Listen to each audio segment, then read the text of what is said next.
destitución de Carla Basigalupo al frente del Ministerio de Justicia, la cartera de Estado ya cuenta con nuevo encargado de despacho, quien hoy estuvo reunido con el presidente de la República, Horacio Cartes, y a su vez ya dispuso los primeros cambios en dos cargos muy importantes. Jazmín, contanos todos los detalles.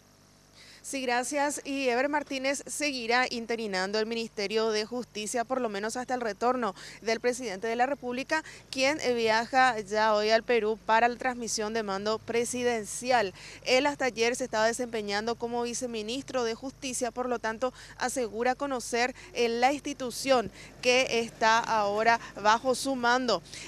Al respecto de todo lo ocurrido en los últimos días, tanto el incendio de uno de los pabellones de Tacumbú, como la aparición de la dinamita en gel y otros hechos, asegura que ya hay sumarios abiertos, investigaciones que se van a estar desarrollando, y esto es lo que mencionaba.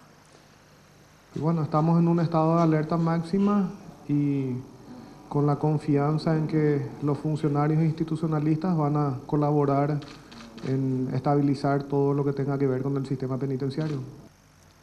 Y el nuevo ministro también se refirió a lo que fue el traslado de Jarvis Ximénez Pavao desde la Penitenciaría Nacional de Tacumbú a la agrupación especializada. Asegura que todo se ajusta a derecho dentro de las normas establecidas, pero no quiso aventurar si es que él mismo estuvo o no involucrado en la aparición de dinamita en gel y también en un amotinamiento dentro del penal. La ley penitenciaria da potestad al Ministerio de Justicia a disponer el lugar donde van a estar las personas privadas de su libertad. Ahora estamos comunicando al juzgado los motivos por los cuales él ha sido trasladado. ¿Jarvis está involucrado con el caso de la dinamita Angel que fue allá en Tacumbú? Los organismos de seguridad han pedido su traslado.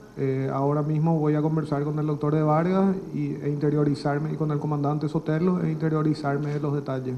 Usted decía que van a informar al juzgado de los motivos. ¿Cuáles son esos motivos del traslado? Y los motivos de seguridad que nos han pasado los organismos de seguridad. La defensa del señor tiene todos los mecanismos legales para articular si es que verdaderamente hay algún indicio de que su vida está en peligro de alguna manera. Debería articular judicialmente, como nosotros lo vamos a hacer, en comunicar al juzgado los motivos del traslado. Y de momento otros cambios que ya se establecieron dentro de lo que es la estructura del Ministerio de Justicia son los siguientes. Se encuentra intervenida la Dirección de Institutos Penales y por lo tanto el interventor designado es Luis Argüello, como también hubo cambios en la dirección del penal de Tacumbú y está interinando el cargo Luis Villagra en estos momentos. Bueno, muchísimas gracias, Jazmín, por este reporte. Y vale señalar también que la ex ministra de Justicia, Carla Basigalupo, se mostró muy dolida por la forma en que fue destituida por el presidente de la República. Según ella, ya estaba haciendo bien los deberes.